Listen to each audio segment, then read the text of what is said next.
The wind came hard across the Wyoming plains that October morning in 1887, carrying with it the sharp promise of an early winter.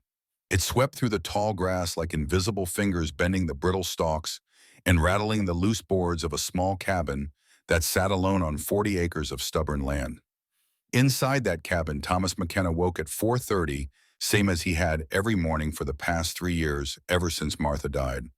The darkness pressed against him like a physical weight.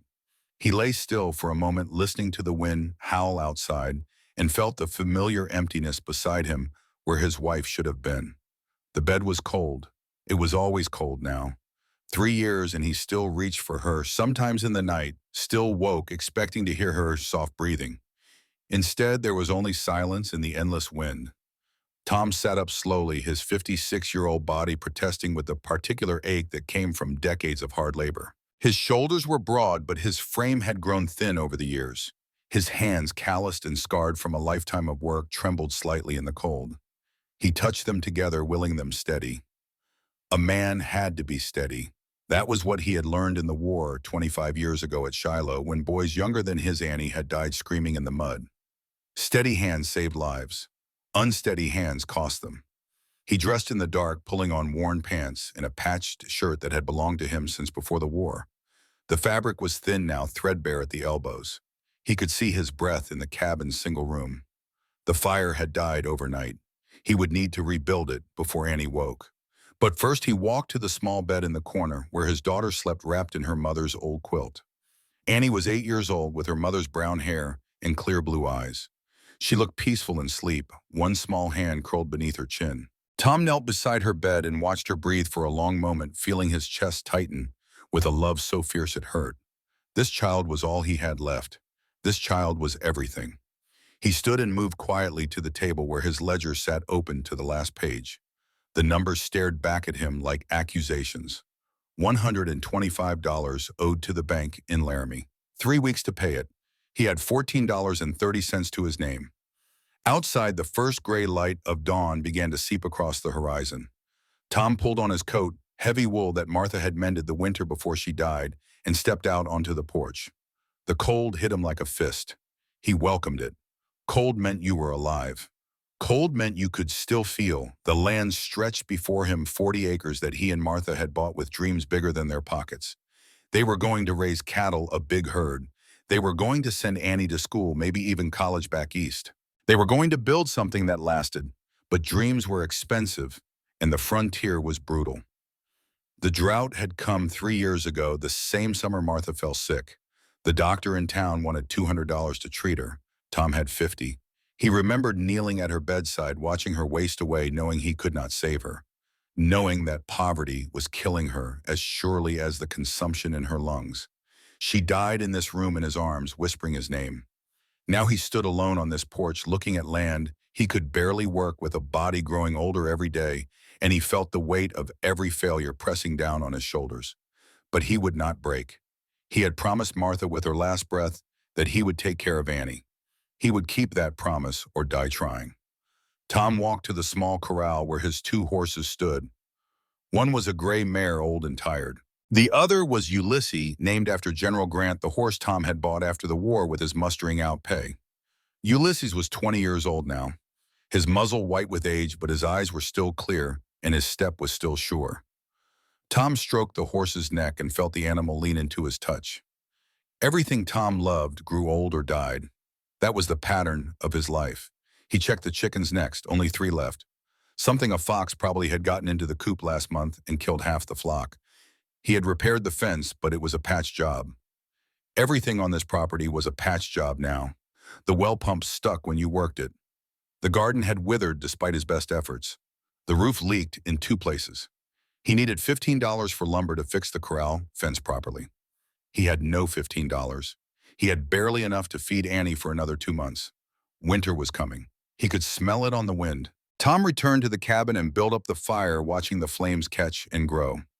He put on water for coffee, though he had only enough grounds for 3 more pots. When the coffee was ready, he poured himself a cup and sat at the table staring at the ledger again. Annie stirred in her bed and sat up, rubbing her eyes. She looked at him and smiled, and for a moment the weight lifted. "Morning, Pa," she said softly. Morning, sweetheart. You sleep well. I dreamed about Mama. Annie climbed out of bed and came to sit beside him, still wrapped in the quilt.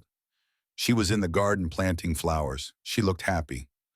Tom put his arm around his daughter and pulled her close. Your mama loved flowers. Pa, can I go to school this year? The question hit him harder than any punch he had ever taken in the war. The school was 15 miles away in town. It cost money for supplies, for clothes decent enough that the other children would not mock her. Money he did not have. Maybe next year, Annie girl, I promise. It was a lie. He knew it was a lie. She probably knew it too, but she nodded and rested her head against his shoulder, and they sat together in the firelight, a father and daughter alone against the world. After breakfast, thin porridge with no sugar, Tom prepared to check the rabbit snares along the creek. It was their best hope for meat. The snares had been empty for 3 days now, but hope was cheaper than ammunition, and he needed every bullet he had. He took down his rifle from above the door, a Springfield from the war, and checked the load. The metal was cold and familiar in his hands. He had killed 23 men with this rifle, most of them at distance, some close enough to see their faces. He did not think about them often anymore. The war was a lifetime ago, but sometimes in the quiet moments he remembered the sound of it. The screaming, the smell of blood and powder smoke. The way boys became corpses in the span of a heartbeat. He had survived when better men had not. He had come home when thousands had not. And for what? To watch his wife die of a preventable illness, to raise his daughter in poverty, to fail at the one thing that mattered. Pa, I want to come with you, Annie said, standing at the door. No, sweetheart, you stay here. Keep the fire going. I will be back before noon. Pa, you taught me that McKennas do not hide when there is work to be done. Tom looked at his daughter, so small and so brave, and felt his throat tighten. She was right. He had taught her that, but he had also failed to teach her that sometimes courage meant knowing when to stay safe. All right, he said finally, but you stay close to me. And if I say run, you understand? Yes, Papa. They walked together through the cold morning, father and daughter, following the narrow path through the tall grass toward the creek. The sky was gray and heavy with the threat of rain. Birds circled overhead, black shapes against the clouds. Tom carried the rifle in the crook of his arm, and Annie walked beside him, her hand occasionally reaching out to touch his coat, as if to make sure he was still there. The creek ran clear and cold through a shallow ravine about half a mile from the cabin. Tom had set 3 snares along the bank, simple wire loops that would catch a rabbit by the neck if the animal was careless enough. He checked the first 2, both empty. The third was gone, entirely torn away. Something larger than a rabbit had been here.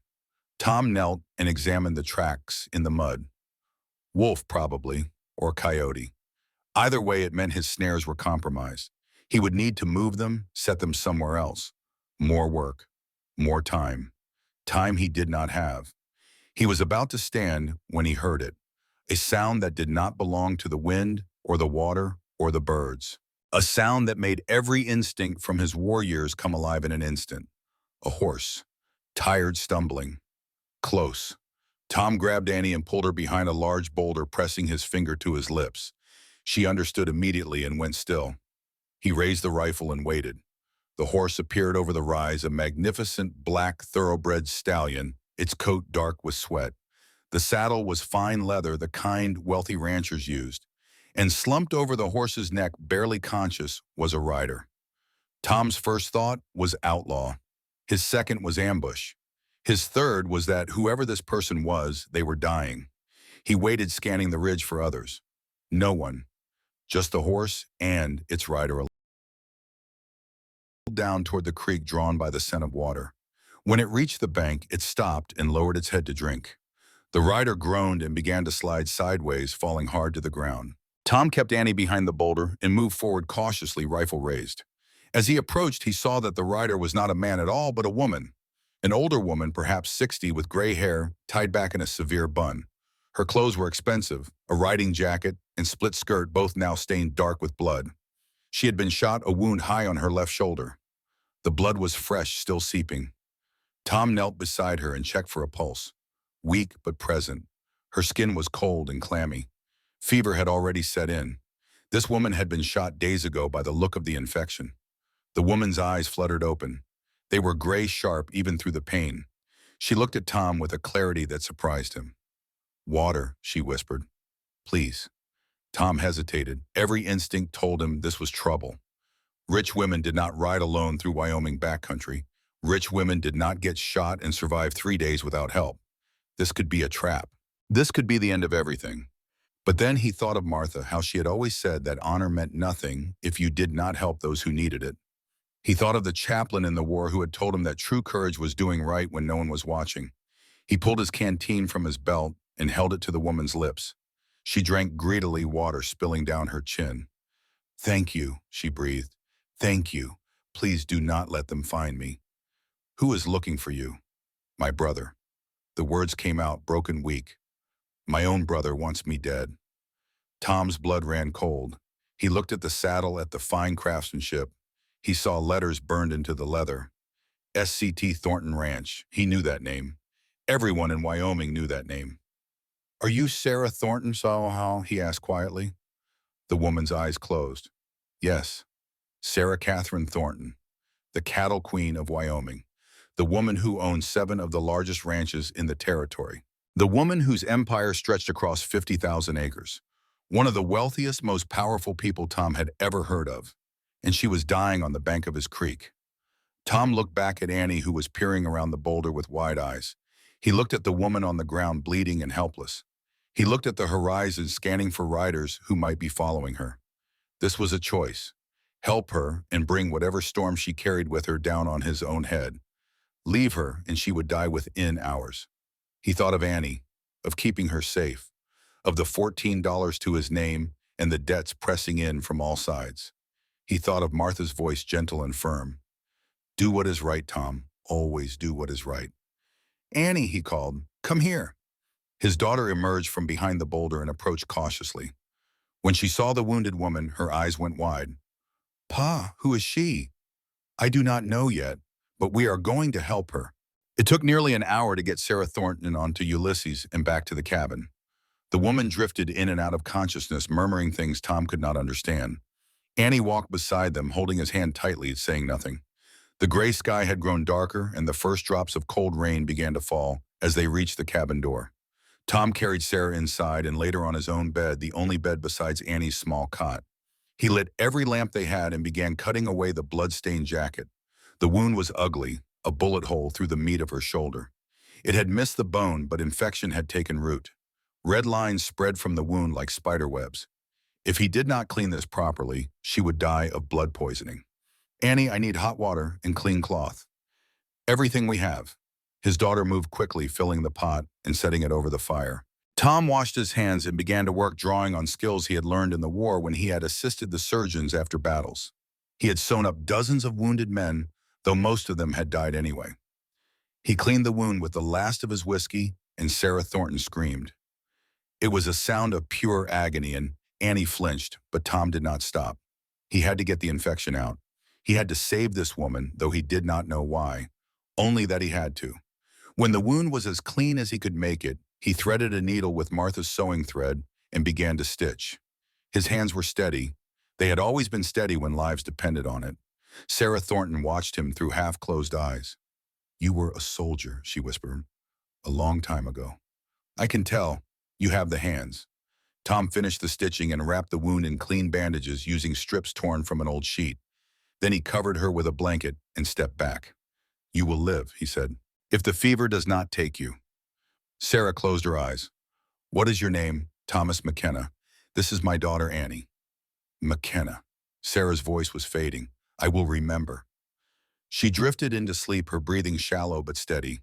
Tom stood by the bed for a long moment watching her. Then he turned to Annie. "We need to be ready. The people who shot her might come looking." "Pa, why would someone shoot her?" "I do not know yet, sweetheart, but we are going to find out." As night fell over the Wyoming plains, Tom sat by the fire with his rifle across his knees, listening. Sarah Thornton lay fevered in his bed, murmuring in her delirium. Annie slept on her cot, exhausted from the day. And outside, the wind howled and the rain fell, and Tom McKenna wondered what storm he had just invited into his life. He did not have to wonder long. Near midnight, he heard the sound of horses, multiple horses moving slowly. He rose silently and moved to the window, peering out into the darkness. 5 riders, dark shapes against the rain. They stopped about 50 yards from the cabin, forming a line. Tom's heart hammered in his chest. He checked his rifle. 14 rounds against 5 men. Not good odds, but he had faced worse at Vicksburg. He stepped out onto the porch, rifle ready, and waited. One of the riders moved forward. He was a big man with a scarred face, wearing a long coat that hid whatever weapons he carried. When he spoke, his voice was rough like gravel underfoot. "We are looking for a woman, old gray hair, shot, riding a black stallion. You seen her?" Tom kept his voice level. "This is private property. You are trespassing." "But we are working for William Thornton. Woman stole from him. We are bringing her back." William Thornton, Sarah's brother, the man she said wanted her dead. "I have not seen anyone," Tom said flatly. "Now get off my land." The scarred man leaned forward in his saddle. "You are McKenna Wright. Heard you are broke. Heard the bank is about to take this place. Mr. Thornton pays $500 for information about the woman." $500. More money than Tom had seen in 5 years. Enough to save the farm, to send Annie to school, to finally breathe again. "I said I have not seen anyone. Now leave." The rider's hand moved toward his gun. Tom raised the rifle and cocked it, the sound loud in the night. "I killed 23 men in the war," Tom said, his voice cold and hard. "You will be 24 through 28 if you draw. I promise you that." The scarred man stared at him for a long moment. Then slowly he smiled. It was not a pleasant smile. "We will be watching McKenna. If you are lying, we will know. And when we come back, we will not be so polite." The riders turned and disappeared into the rain. Tom stood on the porch for another hour, rifle ready, watching the darkness. When he finally went back inside, he was shaking. Not from fear, from the adrenaline wearing off. He had been willing to kill those men. He had been ready. The soldier in him, the one he thought he had buried 25 years ago, was still there. Still ready. Annie was awake, sitting up in her cot, her eyes wide in the lamplight. "Oh, are they coming back?" "Yes, and next time they will bring more men." "What do we do?" Tom looked at his daughter, then at Sarah Thornton sleeping fitfully in the bed. He thought of $14 in the bank notice and Martha's voice in his memory. "Do what is right. We fight," he said simply, "and we win." The next morning, Sarah Thornton woke with clearer eyes. The fever had broken sometime in the night, and though she was weak, she was lucid. Tom gave her water and a little of their precious food, thin soup made from the last of the vegetables. She looked around the cabin, taking in the bare walls and the patched furniture and the poverty that hung over everything like smoke. Then she looked at Tom. "Why did you help me?" "Because you needed help." "Men have died for less noble reasons than needing help." Tom shrugged. "My wife used to say that mercy is what makes us human. I suppose I believed her." Sarah was quiet for a moment. "Your wife, where is she?" "Dead, 3 years now. Consumption. Could not afford the medicine." "I am sorry." "So am I." They sat in silence. Outside, Annie was feeding the chickens, her small voice singing a song Martha used to sing. Sarah listened to it, and something softened in her face. "How old is your daughter?" 8. "And you raise her alone?" "I do my best. It is not much." Sarah Thornton looked at him with those sharp gray eyes, and Tom had the uncomfortable feeling that she could see straight through him, could see every failure and every fear he carried. "Tell me about the men who came last night," she said. Tom told her. The 5 riders, the threats, the offer of money. Sarah's face grew hard. "My brother sent them. William. He has been planning this for 2 years." "Planning what?" "To kill me." Tom set down his coffee cup. "Why?" Sarah took a breath and began to speak, her voice growing stronger as she told the story. She told him about her father, who had built the first Thornton ranch from nothing. About meeting John Thornton, a fellow rancher, and how they had fallen in love and married and built an empire together. About how, when her father died, he had left everything to her, not her brother William, because he knew William was weak and greedy. She told him about the 15 years since John died in a stampede, and how she had run the 7 ranches alone, managing 10,000 head of cattle and hundreds of cowboys. How she had built schools for the workers' children and paid fair wages and treated her people like human beings instead of tools. And she told him about William. how he had always resented her, how he had demanded money, and when she refused, he had begun stealing. 2 weeks ago, she had discovered he had embezzled over $200,000 from the company accounts. Money he owed to railroad tycoons back east, money he had gambled away, money spent on a lifestyle he could not afford. I was going to disinherit him, Sarah said. Report him to the marshals. He could not allow that. So he hired 3 men from Kansas. Killers. They ambushed me while I was riding the North Pasture. You were alone. I always ride alone. It was foolish. I know that now. She touched her bandaged shoulder. I shot one of them, wounded the others. My horse panicked and ran. I have been running for 3 days. Tom listened to all of this, and with each word, the weight grew heavier. This was not just a wounded stranger. This was a war between titans, and he had just stepped into the middle of it. Why did you run here? He asked. Why not go to the marshals in town? Sarah's laugh was bitter. William owns the sheriff, owns the judge, owns the bank. He has been preparing for this for years, making alliances, buying loyalty. If I rode into town, I would be arrested on some false charge before I could tell my story. Then what were you planning to do? I do not know. I was dying. I thought I would find somewhere quiet to die with dignity. She looked at him. Then you found me instead. They were quiet for a long time. Tom could hear Annie outside talking to the chickens in that way children do, as if the animals could understand. He thought about what Sarah had told him, about murder and embezzlement and a brother willing to kill his own sister for money. It was evil, plain and simple. The kind of evil he had seen in the war when men killed for power and called it necessity. I am going to die here, Sarah said quietly. This wound, the infection, I can feel it. Even with your care, I have days at most. Tom wanted to argue, but he knew she was right. He had seen enough death to recognize it when it came calling. Then we will make you comfortable, he said. I want you to do something for me first. What? Sarah pushed herself up in the bed, wincing with the effort. She looked at Tom with an intensity that made him uncomfortable. I have no children, no husband. When I die, William will claim everything. He will destroy what John and I built. He will sell the land to the railroads, fire the cowboys, exploit everyone he can. Everything we worked for will be gone. I am sorry. Do not be sorry. Help me stop him. Tom shook his head. Mrs. Thornton, I am nobody. A broken-down rancher who cannot even feed his own child. What do you think I can do against a man like your brother? More than you think. Sarah reached out and gripped his hand with surprising strength. Thomas McKenna, I am dying. In a day, maybe 2, I need to write a will. A real will, legal and binding. And I need you to witness it. Why tell me this? Because I am leaving everything to you. The words hung in the air between them. Tom stared at her, certain he had misheard. Outside, a crow called harsh and mocking. What? The ranches, the cattle, the land. All of it, I am leaving it to you. Tom stood abruptly, his chair scraping against the floor. You have lost your mind. The fever has made you delirious. I am perfectly sane. Sit down and listen. No, this isn't mine. You do not know me. You do not know anything about me. I know you saved my life when you had nothing to gain from it. I know you risked your daughter's safety to show mercy to a stranger. I know you stood on your porch with a rifle and faced down 5 armed men because it was the right thing to do. Sarah's voice grew stronger. That is more than I need to know. Tom paced the small cabin, his mind racing. This could not be happening. Things like this did not happen to men like him. Rich women did not leave empires to poor strangers.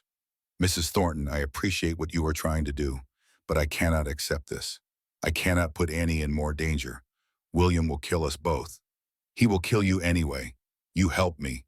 You are already dead in his eyes. But if you have my empire, you will have resources to fight back. Cowboys who are loyal to me. Money, land, power. She coughed and blood flecked her lips. Think of Annie, not as she is now. Poor, no education, no future, but as she could be. Educated, secure, inheriting something real. Tom stopped pacing. He thought of Annie feeding chickens because they could not afford real food. Annie who asked about school with hope in her eyes. Annie who would grow up in poverty and probably marry young to escape it, just like so many frontier girls. If I do this, he said slowly, if I fight William, I could lose everything. Annie could end up an orphan. If you do not do this, you lose the farm in 3 weeks anyway. The bank takes it. Annie ends up in a workhouse or worse. Sarah's gray eyes burned with intensity. I am offering you a chance, Thomas. Not a guarantee, but a chance for your daughter, for yourself, for the legacy John and I built. Tom thought of Martha, of her last words. Take care of Annie. Promise me. He had promised, and he had failed every day since watching their daughter grow thin and hopeless. Maybe this was his chance to keep that promise. Let me think on it tonight, he said finally. Sarah nodded, exhausted from the conversation. Fair, but I do not have many nights left. That night, Tom stood outside under the stars watching the wind move through the grass. The temperature had dropped, and his breath made clouds in the cold air. Winter was coming. Winter was always coming. He heard a sound and turned. Annie stood in the doorway, wrapped in her mother's quilt. Pa, are you all right? Come here, sweetheart. She came to him, and he lifted her up, holding her close. She was getting too big for this, but she wrapped her arms around his neck anyway and laid her head on his shoulder. Mrs. Thornton is nice, Annie said. She told me about her husband. He sounded like a good man. He was, I think. Pa, are bad men coming for us? Tom did not lie to his daughter. He never had. Yes. What are we going to do? I am going to protect you, no matter what. Annie was quiet for a moment. Then she said in a small voice, Pa, I am not afraid. Not if you are with me. Tom felt his throat tighten. This child, this brave, beautiful child, trusted him completely. And what had he given her? Poverty, hunger, fear. Maybe it was time to give her hope instead. I love you, Annie girl. I love you too, Pa. He carried her inside and tucked her into bed. Then he sat by the fire thinking. Sarah Thornton's offer played through his mind again and again. An empire, a fortune, a future for Annie. And all it would want was everything he had, including possibly his life. But what did he have now? $14 and 3 weeks until eviction. That was not a life. That was just slow dying. Martha's voice came to him, clear as if she were sitting beside him. When chance comes, Tom, you take it. For our daughter. He made his decision. The next morning, Sarah was worse. The fever had returned in the night, spiking high. Her skin was hot to the touch, and her breathing came in short-labored gasps. Tom knew what it meant. She was dying. Today, probably. He knelt beside the bed. Mrs. Thornton, Sarah, I will do it. I will take your empire. I will fight your brother. For Annie, and because you are right, someone has to stop him. Sarah's eyes opened, focusing on him with effort. She smiled just a little. Thank God. I thought I would die wondering. Tell me what I need to do. With Tom's help, Sarah sat up against the pillows. Annie brought paper and pen, the same supplies she used for her small schoolwork. Sarah began to dictate, and Tom wrote in his careful hand. I, Sarah Catherine Thornton, being of sound mind and body, do hereby leave the entirety of my estate to Thomas James McKenna. All property, all assets, all rights and privileges associated with the Thornton Cattle Company. Tom wrote every word, his hands steady despite the enormity of what he was writing. The reasoning is simple. Sarah continued, her voice growing weaker. Thomas McKenna showed mercy when he had nothing to gain. He risked everything for a stranger. This is what my husband John would have wanted. A man who values people over profit. A man who will protect the legacy we built. When the will was complete, Sarah signed it with a shaking hand. Then Annie signed as witness, her letters careful and precise. Tom signed last. There is a safe, Sarah said, each word an effort now, at the main ranch house, behind the painting of Cathedral Rock. The combination is July 4th, 1862. That was John's and my wedding day. I will remember. Inside you will find $100,000 in gold, land deeds, evidence of William's embezzlement, everything you need to fight him in court. She gripped Tom's hand. Promise me 3 things. Anything. Keep Jake Rivers as your foreman. He is loyal. He knows every cowboy, every detail. You will need him. I promise. Do not sell the land to the railroads. William wanted to, but these ranches are for working men, not corporations. Keep them open. I will. And Thomas, teach Annie to be strong. Like my mother taught me. Women like us are the future. Tom's voice broke. I promise, all three. Sarah looked toward the window where the sun was rising, painting the sky golden pink. John, she whispered, I am coming home. Tell father I did good. Her hand went slack in Tom's grip. Sarah Catherine Thornton, the cattle queen of Wyoming, was dead. Tom closed her eyes gently and sat back. Annie stood beside him, tears running down her face. Tom pulled his daughter close and they mourned together for a woman they had known only 2 days, but who had changed their lives forever. After a while, Tom stood. There was work to be done. He wrapped Sarah's body in their cleanest blanket, treating her with the respect she deserved. Then he turned to Annie. We have to take her to town, report her death, file the will before William knows. Pa, you said the sheriff works for William. He does. That is why we have to be fast and smart. And Tom loaded his rifle and his pistol. He saddled both horses and carefully secured Sarah's body onto her black stallion. Then he helped Annie onto Ulysses. As they prepared to leave, Tom noticed something. Fresh tracks in the mud near the property line. Someone had been watching during the night. Stay close to me, he told Annie. If anyone shoots you, lay flat on the horse and ride for town. Do not stop. Do not look back. You understand? Annie's face was pale, but she nodded. Yes, Pa. They rode toward Laramie under a gray sky, leading Sarah Thornton's horse behind them. It was 10 miles of open country, and Tom felt exposed every moment of it. His hand stayed near his rifle. His eyes scanned the horizon constantly. They passed other ranchers who stopped to stare. News would travel fast. Sarah Thornton dead, being brought in by Tom McKenna, the nobody from the failing farm. When they reached town, a crowd had already gathered. People pressed close, whispering, pointing. Tom ignored them all and rode straight to the courthouse. Sheriff Davies was there, a thick man with calculating eyes. He looked at the body and then at Tom with barely disguised hostility. McKenna, strange that you would be the one to find her. I found her shot near my property. I brought her straight here. Convenient. Not convenient, just what happened. Tom swung down from his horse, helping Annie dismount. I need to file paperwork at the land office. The sheriff's eyes narrowed. What paperwork? That is between me and the land office. Tom walked past him, Annie at his side. The land office was a small building beside the courthouse. Inside, a clerk named Benjamin Ashford looked up from his desk. Mr. McKenna, Tom placed the will on the desk. I need to file this, immediately. Ashford read it, and his face went pale. Mr. McKenna, this is extraordinary.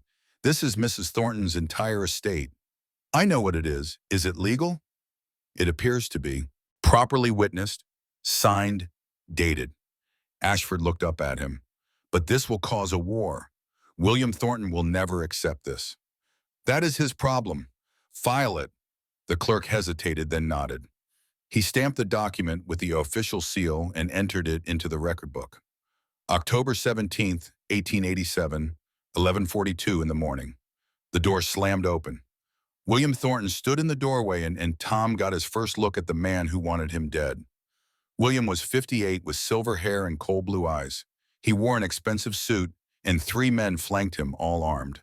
Behind them stood a younger man, weak-chinned and nervous. William's son Tom guessed. I heard my sister is dead, William said, his voice like ice. And I hear you are claiming she left everything to you. Tom met his gaze without flinching. Not claiming, she did. Legal will properly filed. You are a con man, a nobody trying to steal from a grieving family. Your sister was running from you. Shot by your hired killers. The crowd outside had pressed close to the windows. Every word was being heard by dozens of witnesses. William's face flushed red. Careful, McKenna. Slander has consequences. So does murder. William stepped closer and Tom could smell expensive cologne, and underneath it, the scent of something rotten. I am contesting this will. My sister was clearly delirious from her injuries. No court will honor it. She was clear-minded. I have witnesses. An 8-year-old child. William laughed. A judge will laugh you out of court. Then let a judge decide. William's son Robert started to speak, but William cut him off with a sharp gesture. Then William turned back to Tom and his voice dropped to something low and dangerous. Listen to me carefully, McKenna. You have 24 hours. Sign over that will to me, and I will give you $10,000 cash. More money than you will ever see in your miserable life. Not for sale. Then you have made an enemy of the most powerful man in Wyoming. Accidents happen on the frontier, McKenna, especially to men with daughters. The threat hung in the air. Tom felt every muscle in his body tense. He had killed men in the war for less. His hand moved toward his gun. You threaten my daughter again. Tom said, his voice cold and flat, and the sheriff will not find enough of you to bury. They stood face to face, two men on the edge of violence. The clerk backed away. Annie grabbed Tom's coat. The room held its breath. Then Sheriff Davies pushed into the office. Gentlemen, this is the land office, not a saloon. Separate now. William straightened his suit, but his eyes never left Tom's face. You are dead, McKenna. You just do not know it yet. He turned and walked out, his men following. Robert hesitated, looking at Tom with something that might have been regret, then hurried after his father. Tom stood there, his heart pounding, his hands shaking. He had just declared war on the richest, most powerful man in Wyoming. He had put a target on his back and on Annie's. But he had also done the right thing. Annie tugged his hand. What do we do now? Tom looked down at his daughter, then out the window where William Thornton was climbing into an expensive carriage. Then he saw something that gave him a flicker of hope. A stocky, weathered man stood across the street watching. He was about 48, with sun-darkened skin and the look of someone who had spent his life working outdoors. When Tom made eye contact, the man tipped his hat slightly. Tom walked outside, Annie beside him. The man approached and spoke quietly. Mr. McKenna, my name is Jake Rivers. I was Sarah Thornton's foreman for 20 years. Tom tensed. Why should I trust you? Because Mrs. Sarah told me 6 months ago, if anything happened to her, if anyone ever said the word Starlight on the Mesa, I was to follow that person. No questions. Just follow. Jake looked at Tom steadily. You are going to need help, Mr. McKenna. William has 40 men. You have a daughter and a dream. Tom studied Jake's face, looking for deception. He found only grief and determination. Can you fight? I've been fighting all my life, and Mrs. Sarah was the best boss I ever had. I owe her this. Tom made his decision. Then we fight together. Jake nodded. I will gather the loyal men. Meet me at the old line shack in Black Canyon tomorrow at dawn. I will bring what we need. How do I know you will not bring William's men instead? Jake's expression hardened. Because I love Sarah Thornton like a sister, and I would die before I let her legacy fall to that bastard William. He held out his hand. You have my word, and a cowboy's word is his bond. Tom shook his hand. The grip was firm and calloused. Dawn, Tom said. Dawn. Jake walked away, disappearing into the crowd. Tom stood there with Annie feeling the weight of everything that had just happened pressing down on him. Sarah Thornton was dead. He was now on paper at least the owner of the largest cattle empire in Wyoming. William Thornton wanted him dead, and war was coming, but he was not alone anymore. Tom lifted Annie onto Ulysses and swung up behind her. As they rode out of town, he could feel eyes watching them from every window. News was spreading like wildfire. By nightfall, everyone in the territory would know. The poor rancher and the cattle empire, the nobody who inherited everything. They rode in silence until they were well outside town. Then Annie spoke softly. Pa, are we going to be all right? Tom thought about lying, about reassuring her that everything would be fine. But he had promised himself he would never lie to his daughter. I do not know, Annie girl, but we are going to fight, and maybe that is enough. Annie leaned back against him, trusting him completely.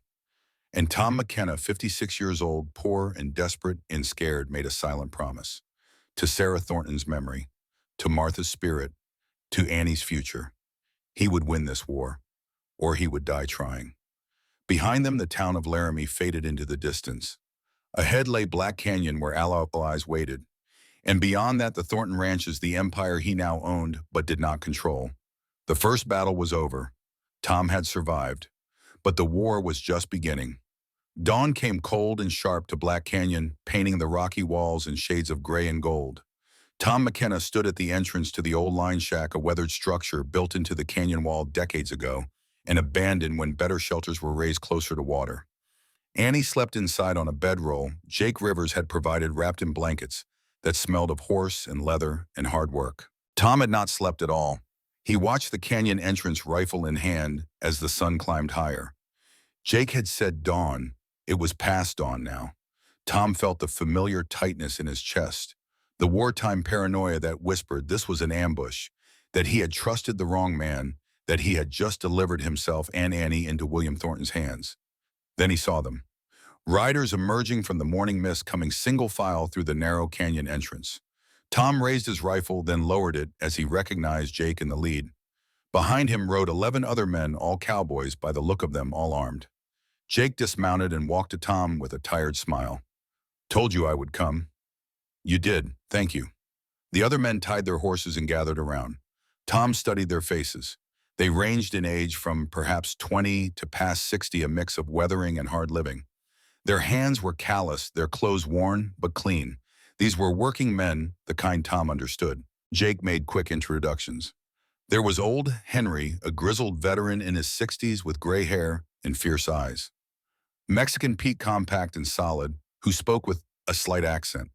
The Morrison brothers, twins, who finished each other's sentences. Young Sam Lee, a Chinese cowboy with quick movements and a ready smile.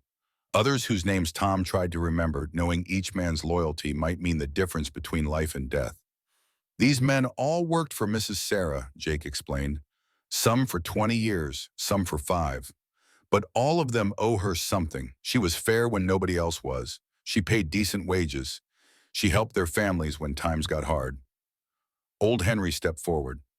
"Mr. McKenna, I do not know you, but I knew Sarah Thornton. If she chose you, that is enough for me. I am in." One by one, the others echoed the sentiment. Tom felt something shift in his chest, some weight he had been carrying alone, beginning to distribute across broader shoulders. "Gentlemen, I will not lie to you," Tom said, addressing them all. "William Thornton will try to kill anyone who sides with your homes, your lives. This is war, plain and simple." "We know," Pete said quietly. "But Mrs. Sarah, she gave my familia a chance when drought killed our cattle. She loaned us money, did not even charge interest. When my wife was sick, Mrs. Sarah paid for the doctor herself." He met Tom's eyes. "I owe her this. We all do." Jake pulled out a rough map and spread it on a flat rock. "William controls the main ranch house now. He has maybe 40 men total, but we think only 15 are loyal to him. The rest are just working cowboys who do not know what is happening. If we can prove William murdered Sarah, most of them will turn." "How do we prove it?" Tom asked. "The safe Sarah told you about. Inside that safe is not just gold. There are ledgers showing William's embezzlement, letters between William and the Kansas killers, evidence that will hang him. The safe is in the main house, where William is right now." Jake nodded grimly. "Exactly. We need to get in, open that safe, and get out before William realizes what happened." "How many men guarding the house?" "At least 8, maybe 10. William's best gunmen." Tom studied the map, his military mind working through possibilities. The main house was a large Victorian structure, 2 stories, multiple entrances. But it was also a fortress when defended properly. A frontal assault would be suicide. "What about a distraction?" Tom asked. What kind of distraction? Tom thought for a moment, remembering tactics from the war. Something big enough to pull the guards away. Fire maybe, or stampede the horses in the corral. Create chaos, get in while they are dealing with it, get the evidence, get out. Old Henry grinned. "I like how this man thinks." They spent the morning planning. Jake drew detailed layouts of the main house showing where the guards typically positioned themselves, where Sarah's study was located, the best entrance and exit points. Pete and the Morrison brothers would create the distraction. Tom and Jake would infiltrate the house. Old Henry and the others would provide covering fire if needed and secure their escape route. It was not a perfect plan, but it was a plan. Annie emerged from the line shack, rubbing sleep from her eyes. She looked at the gathered men, and Tom saw her straighten her shoulders, trying to appear brave.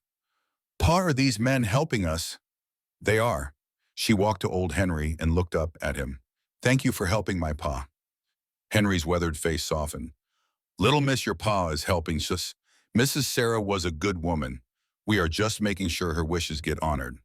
As the sun climbed toward noon, the men checked weapons and prepared. Tom watched them work, saw the easy camaraderie, the efficiency of men who had worked together for years. They teased each other, shared jerky, and hardtack told stories that made each other laugh. It reminded Tom of his company in the war before Shiloh, when they had still been innocent enough to believe they would all survive. He was about to join them when he heard a sound that made his blood run cold. A single horse approaching fast. Every man grabbed his weapon. Tom pushed Annie behind a rock formation and aimed his rifle at the canyon entrance. The rider came into view, and Tom's finger tightened on the trigger. Then he saw the rider's face and hesitated. It was Robert Thornton Williams' son, riding alone, his horse lathered with sweat. Robert's hands were raised, showing he was unarmed. "Do not shoot, please. I need to talk to McKenna." Jake and Pete had their rifles trained on him. Tom stepped forward, suspicious. "Why would I trust William Thornton's son?" Robert dismounted, stumbling slightly. Up close, Tom could see he had been crying.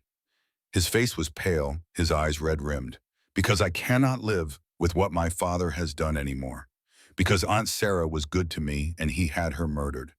Because I am a coward, but I do not want to be a coward forever." "Talk fast."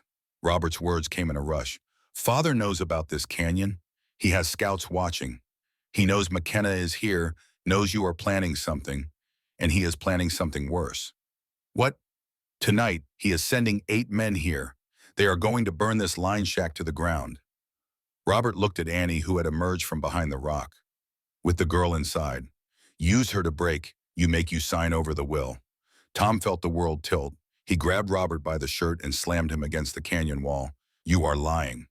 "I am not. I swear I heard him planning it with his foreman. He said if you will not sign over the will, he will take everything you love and burn it." Jake put a hand on Tom's shoulder. "Tom, look at him.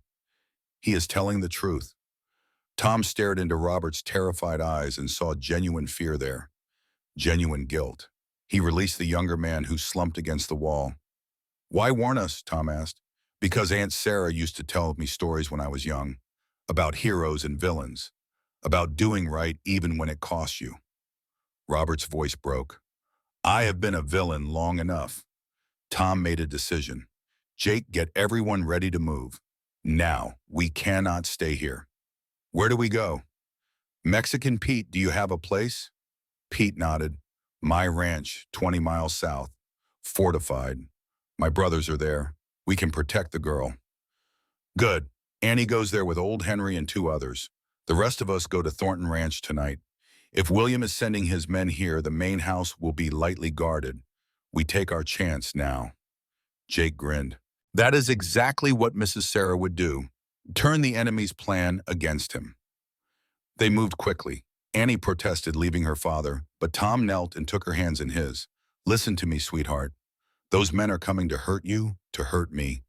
I cannot fight them and protect you at the same time. I need you to be brave. Go with old Henry. He will keep you safe." "Pa, what if you do not come back?" The question hit him like a bullet. He pulled her close, breathing in the scent of her hair, feeling her small heart beating against his chest. "Then old Henry will take you to your Aunt Clara in Denver. She will take care of you. You will have a good life." "I do not want a good life without you." "Annie."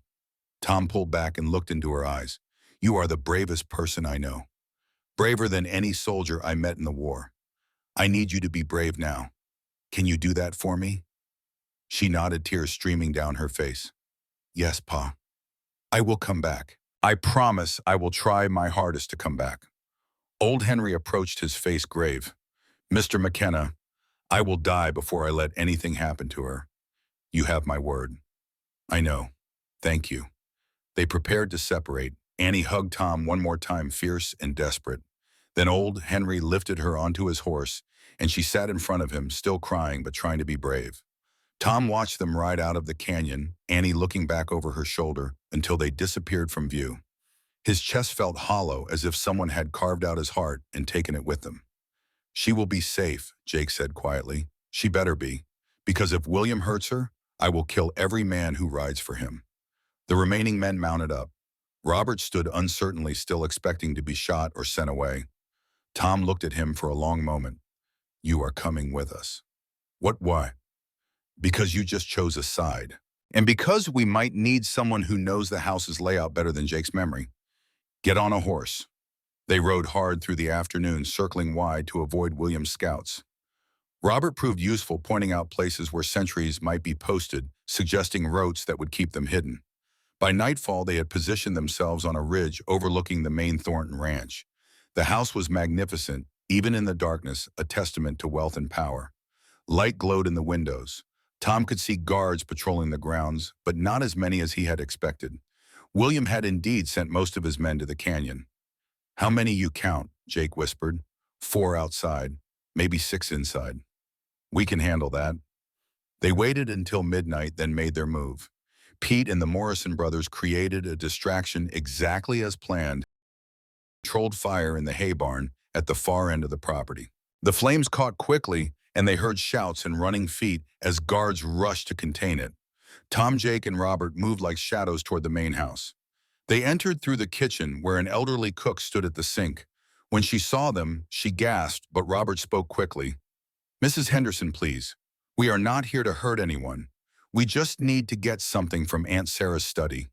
The old woman looked at them for a long moment, then nodded and stepped aside. I always knew Mr. William was rotten. Go on, but be quick. They moved up the servant stairs, silent and careful. The house was grand, inside all polished wood and expensive rugs. Tom felt out of place, a poor rancher in borrowed clothes invading a palace. But he pushed the feeling aside and focused. Sarah's study was on the second floor, exactly where Jake remembered. The door was locked, but Jake produced a set of picks and worked the mechanism. It took 3 long minutes, during which Tom's heart hammered, and every creak of the house made him want to run. The lock clicked. They entered. The study was beautiful, filled with books and papers and the lingering scent of lavender. A large painting of Cathedral Rock dominated one wall, the Wyoming landmark captured in oils and gold frame. Tom approached it with something like reverence. Behind this, he asked. Yes. They lifted the painting down carefully. Behind it was a wall safe, black iron with a combination lock. Tom remembered Sarah's words. July 4th, 1862. Their wedding day. He tried the combination. 07041862. For a terrible moment, nothing happened. Then he heard a click, and the safe door swung open. Inside was exactly what Sarah had promised. Gold bars stacked neatly, glinting in the lamplight. Tom estimated at least $100,000 worth, maybe more. But it was the papers that mattered. He pulled them out, his hands shaking slightly. Ledgers showing William's embezzlement, 3 years of theft documented in neat columns. Letters between William and 3 men in Kansas discussing payment for murder. $50 down, $450 on completion. Telegrams from one of the killers dated October 14th. Job done. She is dead. Send rest of payment. And at the bottom of the stack, a leather-bound journal, Sarah's personal diary. Tom opened it to the last entries and read by lamplight. March 1887. William confronted me today about the money. He knows I know. I fear what he might do. September 1887. I must change my will. William cannot inherit. He will destroy everything. And the final entry dated October 15th, the day before Sarah died, in Tom's cabin. If I die unexpectedly, know William is responsible. I leave everything to whoever shows mercy when I have nothing. Tom McKenna showed mercy. He is worthy of this legacy. Tom's vision blurred. He blinked hard, surprised to find tears in his eyes. This woman, this incredible woman, had trusted him with everything. Had seen something in him he did not see in himself. We need to go, Jake urged. Guards could come back any moment. Tom gathered the papers and as much gold as they could carry in saddlebags. They were about to leave when they heard heavy footsteps in the hallway. The door burst open. William Thornton stood there with 4 armed men, and his face was a mask of fury. Robert, William said, his voice cold, my own son, a traitor. Father, please, this has to stop. William pulled a pistol and shot his own son in the leg without hesitation. Robert screamed and fell, clutching his thigh as blood poured between his fingers. Tom's military instincts took over. He flipped Sarah's heavy desk onto its side, creating cover, and pulled Robert behind it. Jake dove in the opposite direction. Bullets tore through the study, splintering wood and shattering glass. Tom returned fire, aiming carefully. He shot one of William's men in the shoulder, dropping him. Jake got another with a clean shot to the chest. But there were still 3 armed men, plus William and Tom, and Jake had limited ammunition. "McKenna," William shouted over the gunfire. "You have got spirit, and I will give you that, but you cannot win even if you escape, even if you get those papers to town. I own the judges. I own the law." Tom said nothing, focusing on survival. He checked Robert's wound. The bullet had gone through the meat of his thigh, missing the bone and major arteries, but he was losing blood fast. Tom tore strips from his shirt and made a rough tourniquet. "Why?" Robert gasped through the pain. "Why did you shoot me?" "Because you are weak," William said from behind cover. "Just like your mother. Weak and useless." Something in Robert's face changed. Tom saw it happen, saw the boy become a man in that instant. Robert pulled a small pistol from his boot and fired blind around the desk. By luck or providence, the bullet struck one of William's remaining men in the throat. The man went down gurgling. The distraction was enough. Jake charged forward and tackled another gunman, and they went down in a tangle of fists and knees. Tom vaulted over the desk and rushed the last man using his rifle as a club. They crashed into the bookshelf, and books rained down around them. The fight was brutal and close. Tom was 56 and tired, but he was also desperate and trained. He had fought hand-to-hand in the war, had learned to kill efficiently and without mercy when necessary. He slammed the man's head into the wall once, twice, 3 times until the body went limp. Jake had subdued his opponent, choking him unconscious. That left only William. William Thornton stood in the doorway, his pistol aimed at Tom. But his hand was shaking, and Tom could see fear in the older man's eyes. William was used to power, to money, to having other men do his violence for him. "It is over, William," Tom said quietly. "I have the evidence.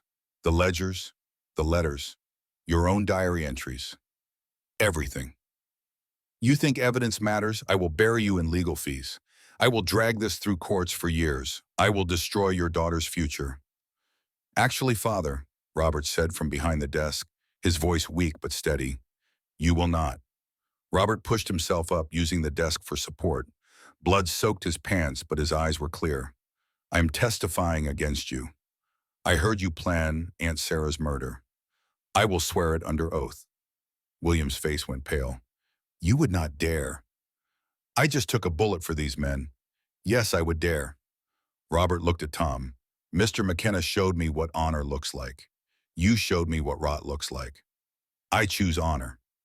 For a moment, no one moved. Then William's pistol swung toward his own son, murder in his eyes. Tom fired first. His bullet struck William's hand, and the pistol clattered to the floor. William screamed, clutching his shattered fingers. "Sit down," Tom ordered. "Now." They tied William up using curtain cords. Mrs. Henderson appeared with proper medical supplies and tended to Robert's leg, while Jake gathered the remaining evidence. Tom stood at the window, watching the barn fire being contained by the remaining cowboys, and felt a profound exhaustion wash over him. They had done it. They had the evidence. They had William. They had won this battle. Then Jake came to him, his face grim. "Tom, we have a problem." "What?" "One of William's men escaped during the fight, and I just got word from a ranch hand. William sent a message yesterday. If anything went wrong here, his backup team was to go to Mexican Pete's ranch, where Annie is." Tom's blood turned to ice. "When?" "They left at sunset, 6 hours ago." Tom ran for the stairs, Jake behind him. Robert called after them, "Take my horse, the gray. He is fastest." They grabbed horses and rode into the night like demons, pushing the animals as hard as they dared. 20 miles. In the dark. Over rough terrain. Tom prayed harder than he had ever prayed, bargaining with God, with fate, with anything that would listen. "Take me. Take my life. Just let Annie be safe." They reached Pete's ranch at dawn to find chaos. The main house was intact, but bullet holes peppered the walls. 2 bodies lay in the yard, men Tom did not recognize. William's hired guns. Old Henry stood on the porch, his shirt soaked with blood. When he saw Tom, he smiled weakly. "We held them off. Annie is safe. She is inside." Tom dismounted and ran past him into the house. Annie sat at the kitchen table, wrapped in a blanket, her face pale but unhurt. When she saw her father, she leaped up and threw herself into his arms. Papa, you came back. Tom held his daughter and felt his knees weaken. He sank down, still holding her, and let himself shake with relief. I promised. I always keep my promises to you. Mr. Henry was so brave, Pa. He fought 4 men. He saved me. Tom looked up at old Henry, who had followed him inside. The old cowboy's face was gray with pain, and Tom saw now that the blood was from a gunshot wound in his side. Henry, sit down. We need to get you to a doctor.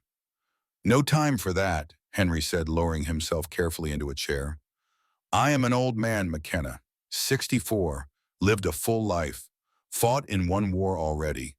Reckon fighting in this one is a fitting end. You are not dying.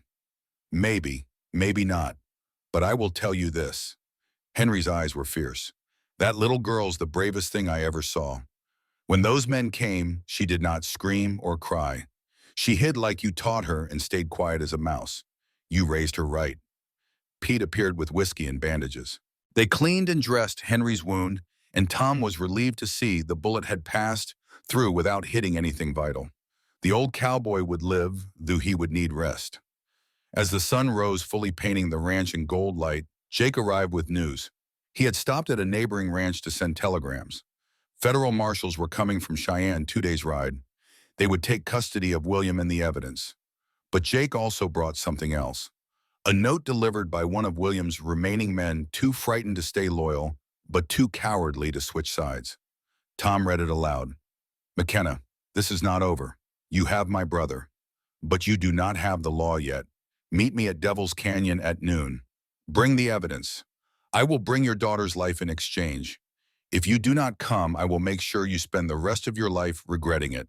William Thornton. Annie gasped. But Pa, I am here. I am safe. Tom realized the truth at the same moment Jake did. It is a bluff, Jake said. William does not know the raid on Pete's ranch failed.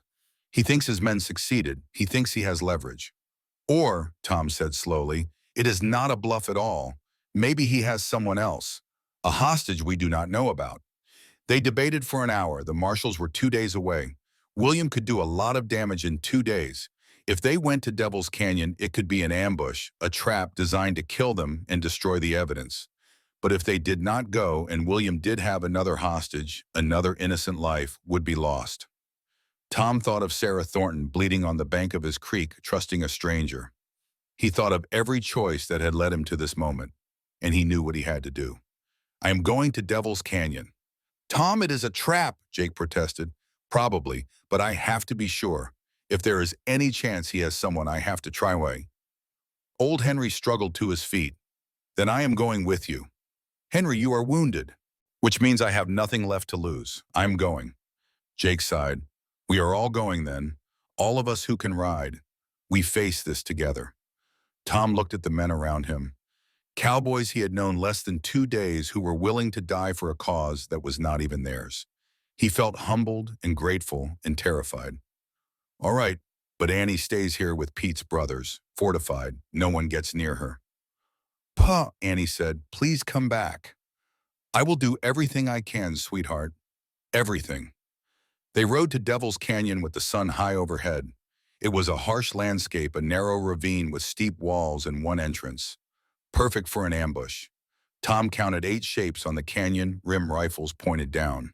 In the center of the canyon floor stood a wooden post, and tied to it was a person. Tom's heart sank. It was not a bluff after all. But as they got closer, he realized something that made his blood boil. It was not a hostage William had captured. It was Robert Thornton, his own son, wounded leg and all, tied to a post and left as bait. That sick son of a bitch, Jake breathed. He is using his own boy as bait. Tom rode forward slowly, holding up the saddlebags containing the evidence. The 8 riflemen tracked his movement. A voice echoed down from the rim. McKenna, throw down the papers. Then you and your men ride out. If you cooperate, the boy lives. If I cooperate, you will kill us all anyway, Tom shouted back. Maybe, but this way you have a chance. That is more than you deserve. Tom looked at Robert, slumped against the post. The young man's eyes were open, and he was shaking his head frantically, trying to tell Tom not to do it. Tom made his decision. He dismounted, walked forward with the saddlebags, and threw them at the base of the post. Then he started cutting Robert's ropes. "Pa, what are you doing?" It was Annie's voice. Tom spun around in horror. Annie sat on Ulysses at the canyon and entrance, and old Henry was slumped over his saddle beside her, unconscious or dead. "No," Tom whispered. "No, no, no." Annie had followed them. Brave, foolish, wonderful Annie had followed them, and now she was here in the line of fire.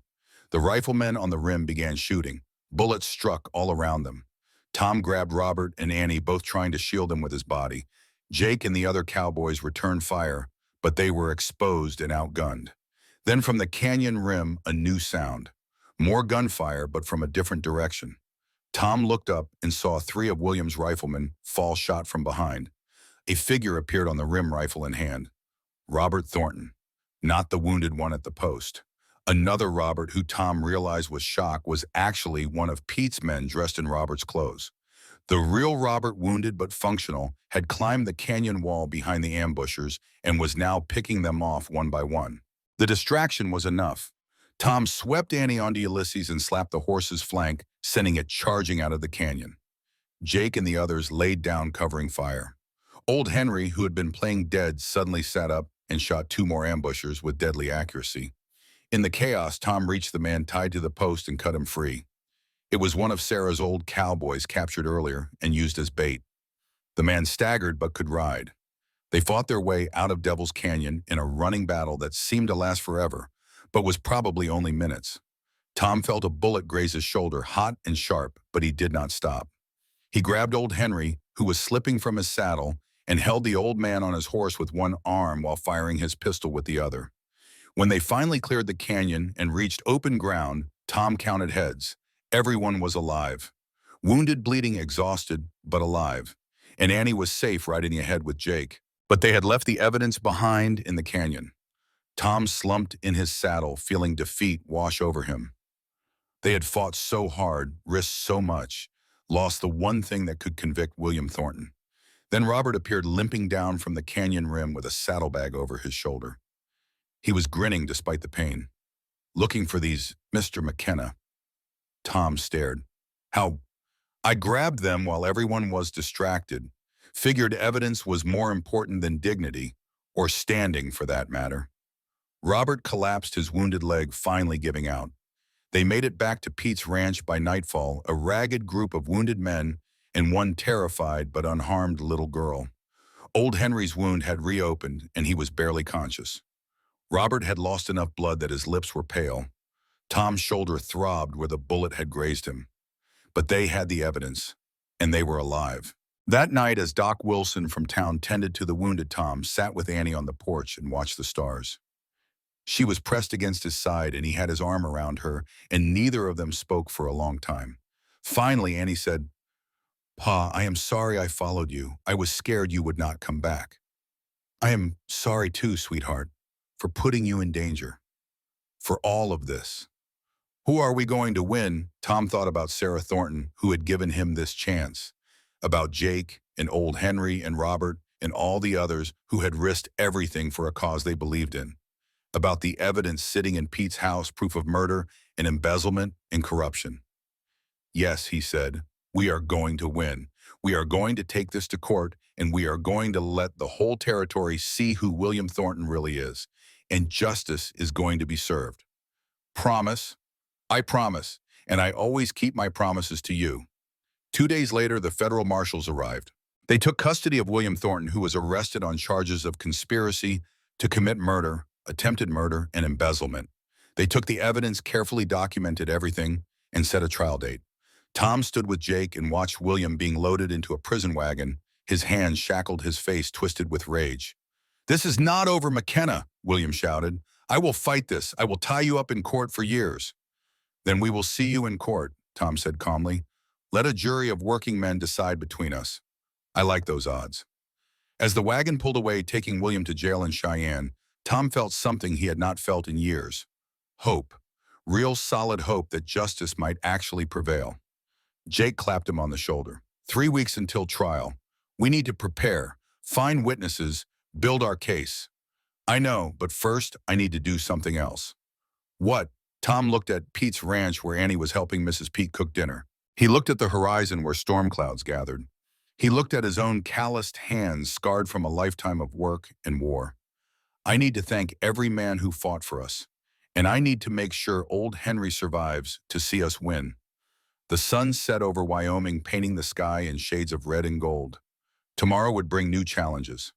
The trial, the fight for Sarah's legacy, the battle to prove that mercy and honor meant something in a world that valued money and power.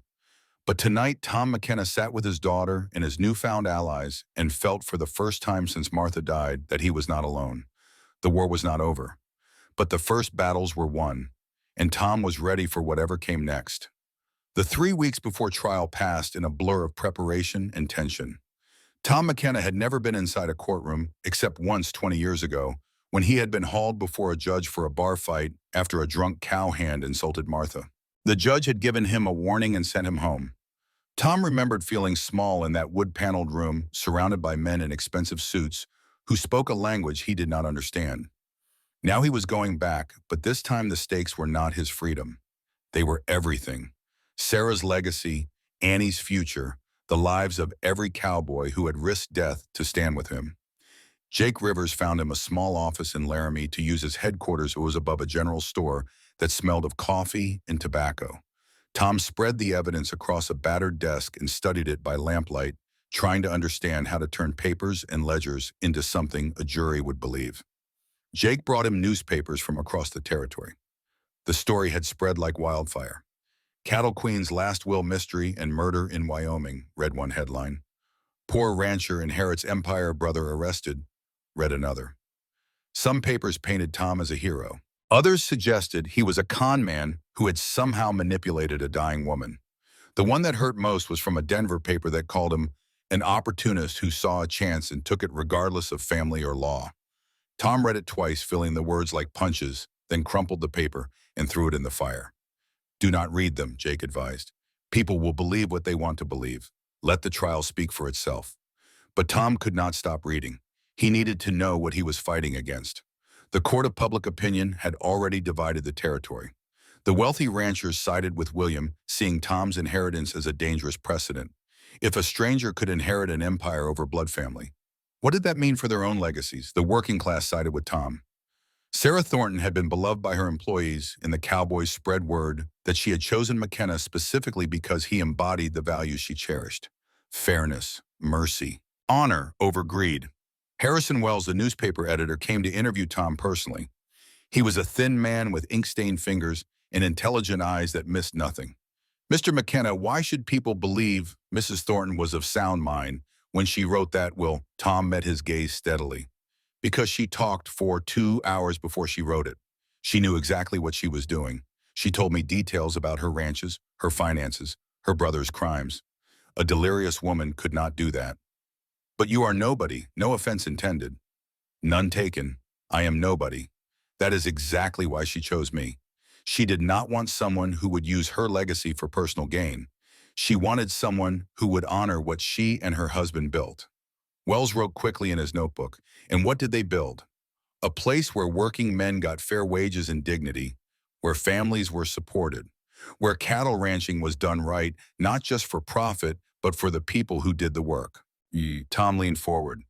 William Thornton wanted to sell it all to the railroads. Fire the cowboys, exploit the land. Sarah died to stop that. The interview ran on the front page 2 days later. Tom read it and felt Wells had captured the truth of what this fight was really about.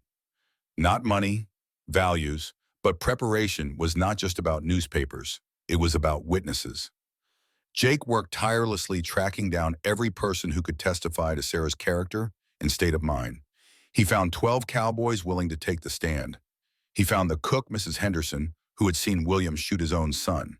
He found the land office clerk who had filed the will and could confirm its legality. And he found 2 men Tom had not expected, Josiah Mills and Miguel Santos, traveling traders who had been camped near Tom's property the day Sarah died. They had seen everything through the cabin window. Seen Sarah writing, seen Tom trying to stop her, seen her insist. We were checking on you, Mr. McKenna, Josiah explained. Saw that fancy horse and figured you might need help. Instead, we saw history being made. Will you testify? Tom asked. Absolutely. Mrs. Thornton was a legend. We will not let her brother destroy what she built. The prosecution had its own witnesses, of course. William Thornton had hired the best lawyer in the territory, a man named Horton Crane, who had never lost a case.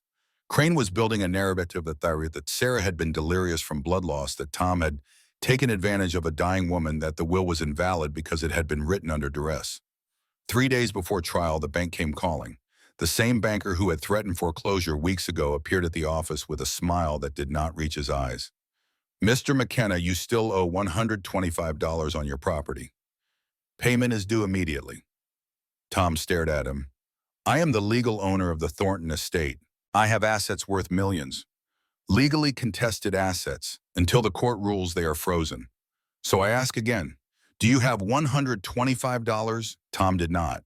Every penny he had went to feeding Annie and paying for witnesses to travel to Laramie. He looked at Jake, who shook his head helplessly. Then Mexican Pete stepped forward. He had been sitting quietly in the corner, whittling a piece of wood. "How much you need total, boss?" "150 to be safe." Pete nodded and left. He returned 2 hours later with a cloth bag that clinked. Inside were coins and bills, worn and precious. "Every cowboy who fought with us, we pulled our money. This is $160. You pay your debt. The rest is for whatever you need." Tom's throat tightened. These men who had so little themselves had given everything they had. "I cannot take this." "You can and you will," Pete said firmly. "We believe in you, Tom. This is investment in our future too." Tom took the money to the bank and paid his debt in full. The banker counted it with obvious disappointment, then stamped the papers. Tom walked out a free man, his property secure but humbled beyond words. That night, alone in the office, Tom wrote letters. One to Annie to be opened if he lost the trial and went to prison for fraud, and as Crane threatened. One to Jake, thanking him for his loyalty. One to Sarah's grave, though he knew she would never read it. In the letter to Sarah, he wrote simply, "I am trying to be worthy. I hope that is enough." The morning of the trial dawned cold and gray. Tom dressed in his best clothes, which were not much. A borrowed suit coat from Jake Pants Martha had mended years ago, his only good shirt. He looked at himself in the cracked mirror above the wash basin and saw a 56-year-old man with sun-weathered skin and worried eyes. He did not look like someone who should own an empire. Annie appeared in the doorway. She wore a dress that Mrs. Henderson had made for her, simple but clean. Her hair was braided, and she looked older than 8, sobered by everything they had been through. "Pa, you look handsome." "I look like a scarecrow in a borrowed coat." "Mama would say you look like a man of honor." Tom knelt and took his daughter's hands. "Annie, what happens today might change everything. If I lose, we go back to the farm and start over. If I win, our lives will never be the same." "Which do you want, Pa?"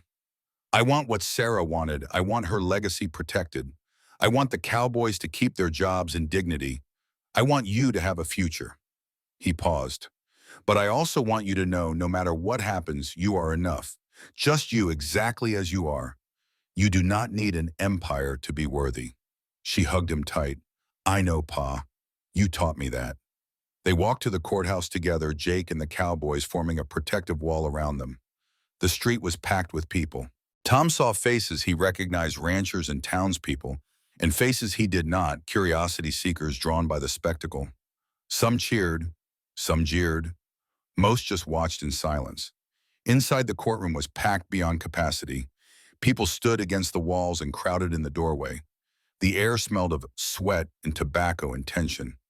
Tom took his seat at the defendant's table, Annie beside him. Across the aisle sat William Thornton, flanked by Horton Crane and 2 assistant lawyers. William looked older than Tom remembered, his silver hair thinner, his face gaunt from weeks in jail, but his eyes burned with hatred. Judge Morrison entered and everyone stood. The judge was 68, a Civil War veteran, like Tom, with steel gray hair and a face carved from granite. He had a reputation for fairness and an absolute intolerance for courtroom theatrics. "Be seated," Morrison said, his voice filling the room. "This is the case of the estate of Sarah Catherine Thornton, deceased. We are here to determine the validity of her last will and testament. Mr. Crane, you may begin." Horton Crane stood, and Tom immediately understood why the man had never lost a case. He was polished, eloquent, and utterly convincing. He spoke for 20 minutes, painting Sarah as a confused, dying woman and Tom as a calculating protagonist. Gentlemen of the jury, Crane said, his voice resonant and sure. This is a simple case of fraud. Thomas McKenna saw a wounded wealthy woman and saw dollar signs. He isolated her from help, manipulated her in her weakest moment, and fabricated a will that insults the memory of one of Wyoming's greatest citizens. Crane gestured to William. Mr. William Thornton is not perfect. What man is, but he is family. He is blood. He helped build the Thornton empire alongside his sister. The idea that Sarah would leave everything to a stranger, a man in desperate debt with every motive to lie, is absurd. The evidence will show that Mrs. Baum severe blood loss and infection. In such a state, the mind cannot function properly. Any will written under such duress is invalid. And gentlemen, make no mistake. This will was written under duress, a dying woman alone in a cabin with an armed stranger and his child. What choice did she have? It was masterfully done. Tom watched the jury's faces and saw doubt creeping in. They were working men, true, but they were also men who understood the importance of family and tradition. The idea of an inheritance going to a stranger was radical, perhaps too radical. Then it was Tom's turn. He had no lawyer, no polished speech prepared. He stood slowly, feeling every eye in the courtroom on him, and spoke from the heart. I am not going to lie to you. I am not a fancy talker. I am a rancher, was a soldier, been poor most of my life. When Sarah Thornton came to my property, I did not know who she was. I just saw someone dying who needed help. Tom's voice was quiet, forcing the packed courtroom to lean in and listen. My wife died 3 years ago because I could not afford medicine. I have carried that failure every day since. When I found Mrs. Thornton, I could have left her. I could have taken her horse and saddle worth more than I earn in a year and let her die. No one would have known. But my wife taught me something. She taught me mercy is what makes us human. So I helped. And Sarah Thornton, in the last days of her life, talked to me, told me about her empire, about her brother's crimes, about what she wanted her legacy to be.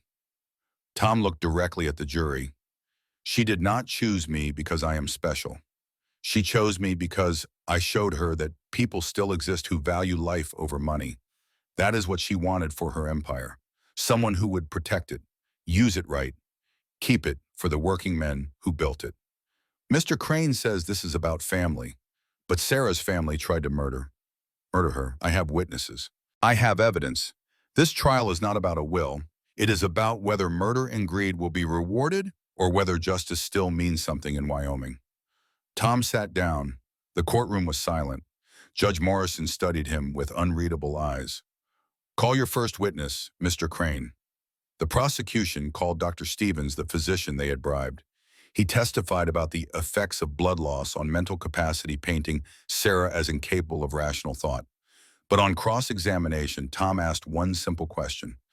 Doctor, you never examined Mrs. Thornton before she died. Is that correct? That is correct. So everything you just said is speculation.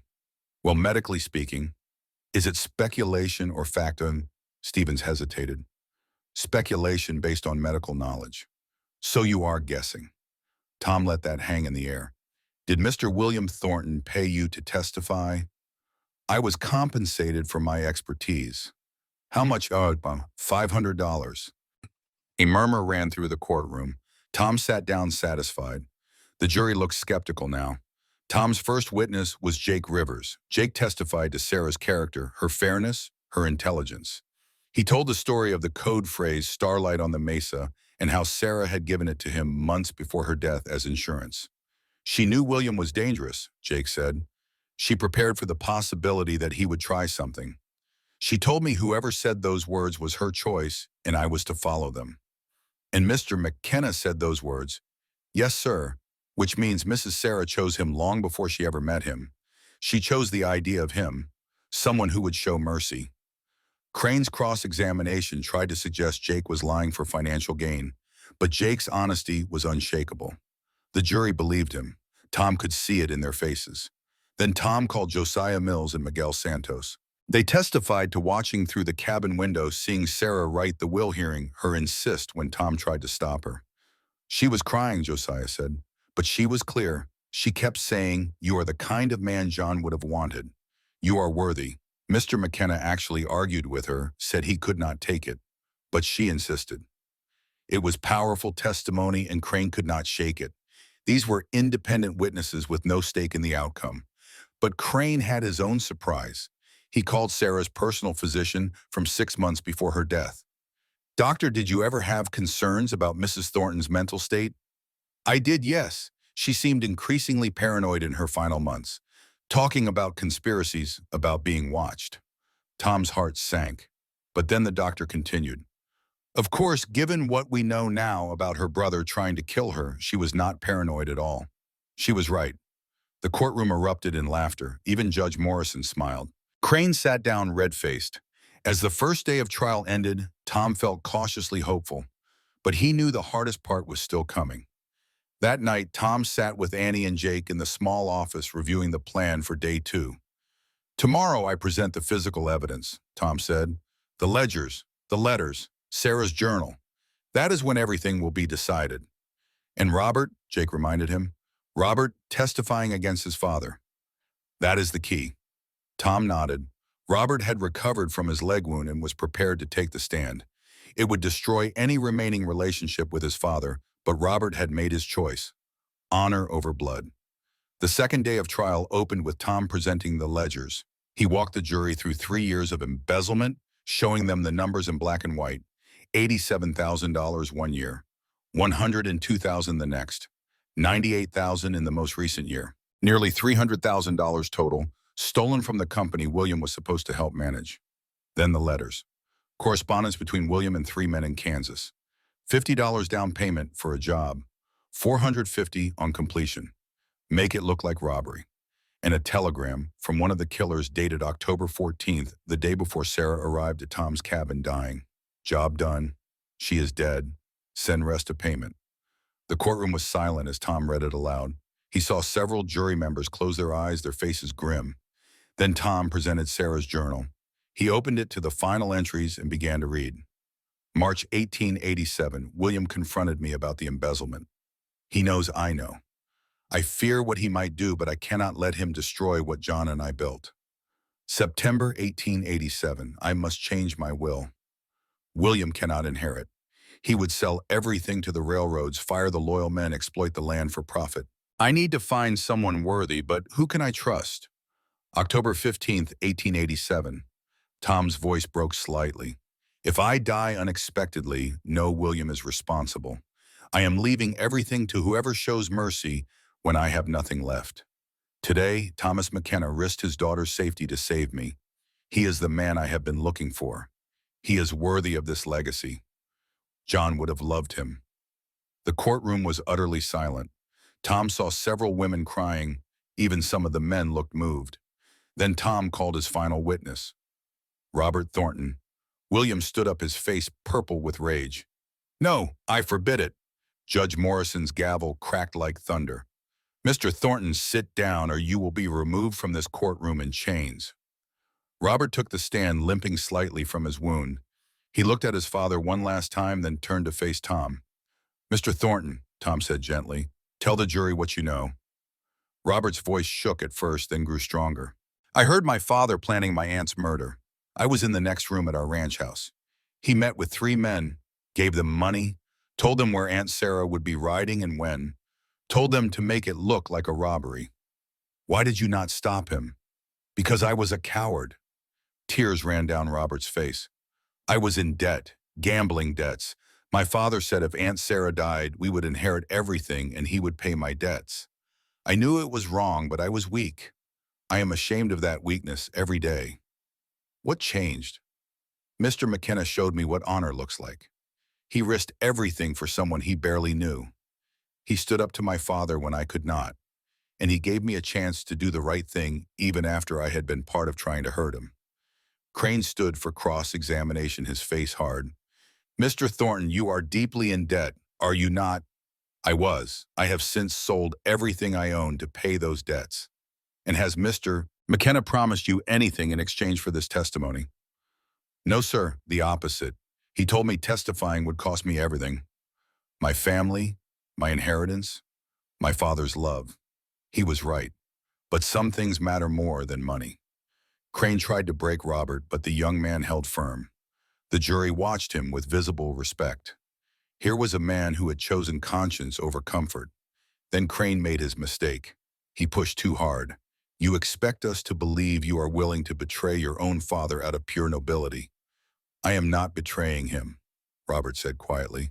I am telling the truth. There is a difference. Tom stood. I have one more witness. A witness Mr. Crane did not expect. He called Annie McKenna to the stand. The courtroom held its breath as the 8-year-old girl walked to the witness chair. She looked tiny sitting there, her feet barely touching the floor, but her eyes were steady. Annie, Tom said gently, what happened the day Mrs. Thornton came to our home? In a clear, strong voice, Annie told the story. How they found Sarah dying. How Tom had helped her despite the danger. How Sarah had talked and talked, telling them about her life and her fears. Was Mrs. Thornton confused? Tom asked. No, sir. She was very clear.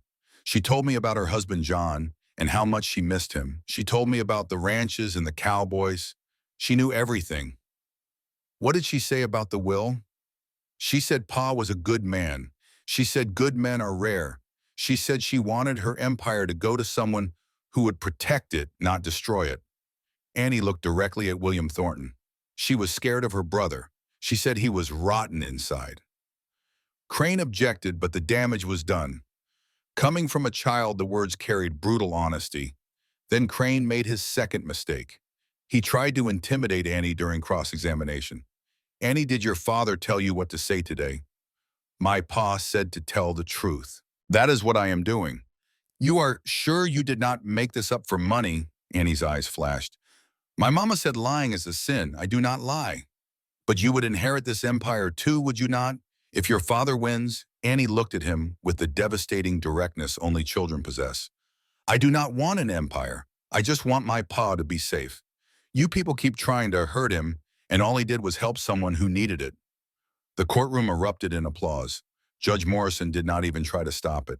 Crane sat down thoroughly beaten. Then came the moment Tom had both dreaded and anticipated, his final piece of evidence.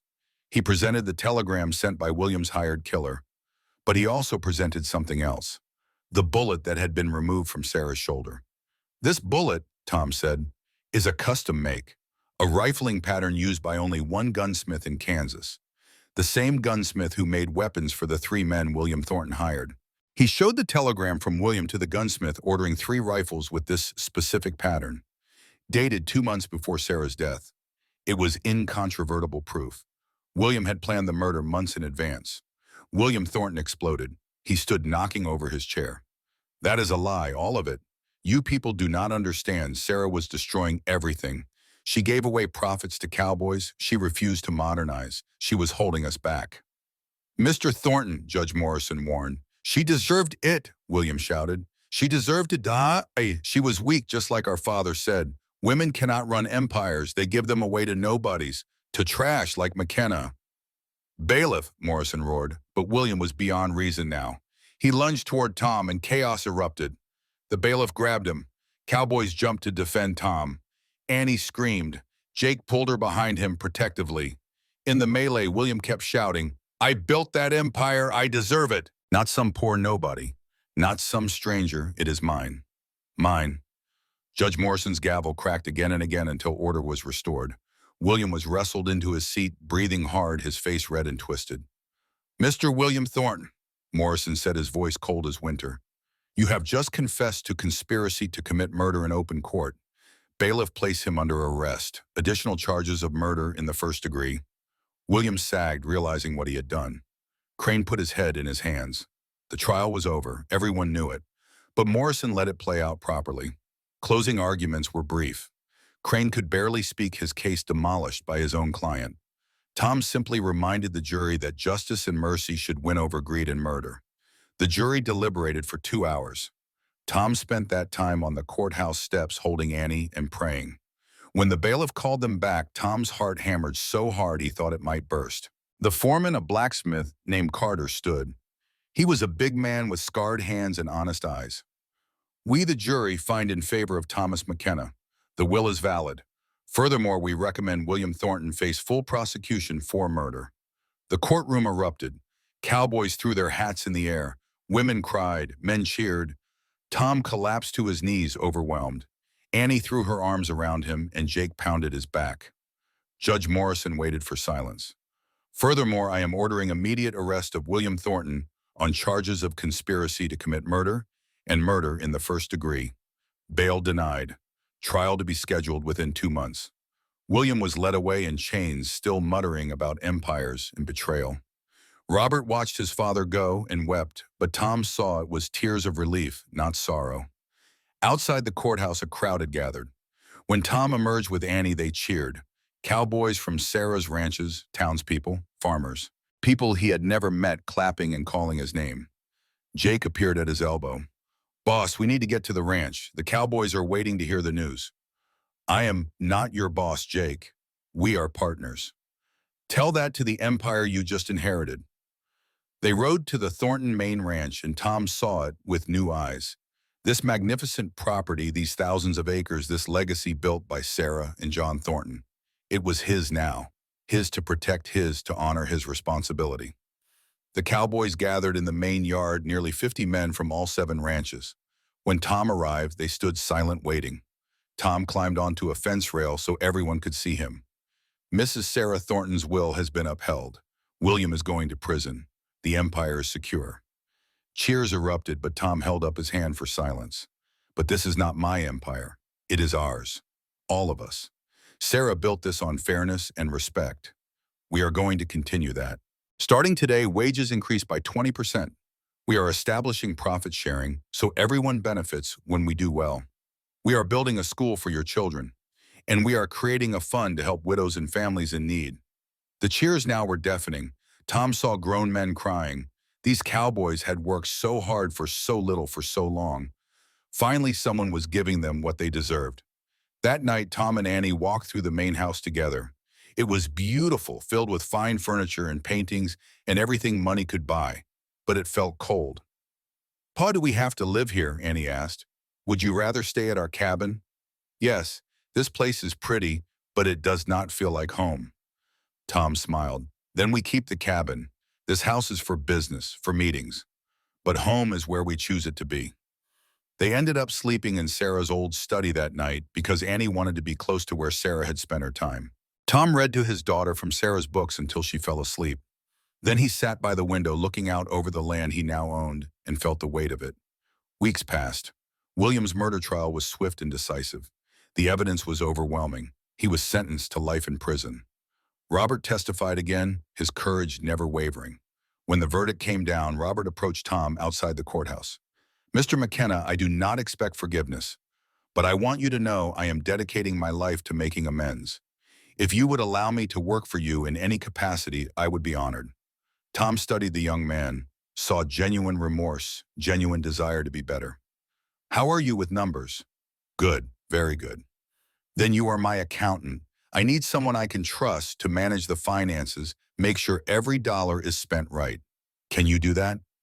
Robert's face lit up. "Yes, sir, I will make you proud." And he did. Over the next months, Robert proved invaluable, managing the empire's complex finances with skill and absolute honesty. Tom threw himself into his new role, learning everything about ranching at scale. Jake taught him the business, introduced him to every foreman and cowboy. Tom visited all 7 ranches, shook every hand, learned every name. He instituted the reforms he had promised, and productivity soared. But more than that, morale soared. The cowboys worked harder because they were respected. Families stayed because they were supported. The Thornton Cattle Company became the standard for how ranching should be done. Tom also funded projects Sarah had dreamed of. 3 schools across the territory, a hospital in Laramie named after Martha McKenna, a lending program for struggling homesteaders. He used the empire's wealth not for himself, but for the community. News spread. Other ranchers began adopting Tom's practices, realizing that treating workers well actually increased profits. Wyoming began to change slowly but surely. Annie thrived. Tom enrolled her in the best school in the territory with tutors for advanced subjects. She excelled, driven and brilliant, but she still insisted on spending weekends at the ranch learning the cattle business from Tom and Jake. She had her mother's kindness and her father's determination. 1 year after the trial, on the anniversary of Sarah's death, Tom held a memorial service. 300 people attended. Cowboys, townsfolk, families. Sarah had helped people. Tom had helped through Sarah's fund. Robert read from Sarah's journal entries about her love for John, her pride in what they had built, her hope that the legacy would continue with someone worthy. Tom gave a short speech, his voice catching with emotion. Sarah Thornton died in my arms a year ago. She was a stranger who became a friend in 2 days. She trusted me with her life's work. Every day since I have tried to honor that trust. She taught me that mercy is not weakness, that wealth is responsibility, that legacy is not what you leave behind, but how you treat people while you are here. To Sarah Catherine Thornton, the woman who changed Wyoming forever. To Sarah, the crowd echoed. After the service, Tom and Annie visited 3 graves on the property. Sarah's beside John's under a cottonwood tree. Old Henry's, who had survived his wounds, but died peacefully 6 months later at age 65, surrounded by friends. And a small marker Tom had placed for Martha moved from the lonely cabin to this beautiful spot. Thank you, Tom whispered to all 3, for teaching me courage. That evening, Tom sat on the porch of the main house with Jake and Annie watching the sunset paint the sky gold and crimson. Cowboys were bringing cattle in from the south pasture, their voices carrying on the wind. Somewhere a harmonica played and someone was singing. Pa, Annie said, are we happy now? Tom thought about it, about Martha's death and Sarah's sacrifice in the war they had fought, about the empire and the responsibility and the constant work, about Annie safe and thriving and full of future. Yes, he said. Yes, I think we are. Jake raised a cup of coffee and toast. To the most honest man in Wyoming. To Sarah, Tom countered, for seeing something in me I did not see in myself. They drank to that as the sun set on another day in the empire that Mercy built. Months turned into years. Tom grew into his role, no longer the uncertain rancher, but a confident leader. The Thornton Cattle Company prospered. Annie grew tall and smart and strong, her mother's daughter and her father's pride. Robert proved himself trustworthy again and again, managing money with integrity and building a relationship with Tom that was almost like father and son. The real father, not the one who had shot him and used him as bait. And throughout it all, Tom kept one practice. Every evening, no matter how busy, he would sit on that porch and watch the sunset and remember. Martha, Sarah, old Henry, all the people who had brought him to this moment. Because Tom McKenna, 57, now graying and weathered, but strong, understood something that William Thornton never had. Legacy was not about blood or money or power. Legacy was about mercy, about choosing right when it cost you everything, about protecting what others built and using it to lift up those who came after. He had been given a gift. Not the empire, though that was magnificent. The real gift was the chance to prove that honor still mattered in a world that often forgot it, that a poor man could be trusted with wealth. That character meant more than birth. Sarah had seen that in him, had bet everything on it, and Tom would spend the rest of his life proving her right. As the stars came out over Wyoming, Tom thought about the journey, from a failing cabin and $14 to the richest rancher in the territory, from desperate and broken to whole and purposeful, from alone to surrounded by people who believed in him. It had started with 1 cup of water given to a dying stranger. 1 moment of mercy when cruelty would have been easier, and it had changed everything. Tom smiled and pulled Annie close. Tomorrow would bring new challenges. The empire required constant attention, but tonight under stars that seemed close enough to touch, Tom McKenna knew peace. He had kept his promise to Martha. Annie had a future now bright and unlimited. He had kept his promise to Sarah. Her legacy was protected and thriving, and he had kept his promise to himself. He had done what was right, no matter the cost. That was enough. That was everything. The wind whispered through the grass, and somewhere in the darkness, a coyote called. But it was not a sound of threat anymore. It was just the voice of the frontier, wild and free and full of possibility. And Tom McKenna, the man who inherited an empire with mercy, sat content in the life he had earned, not through greed or guile or violence, but through the simple act of helping someone who needed it, through choosing honor when dishonor would have been easier, through proving that Sarah Catherine Thornton had been right all along. Good men still existed, and they could still change the world.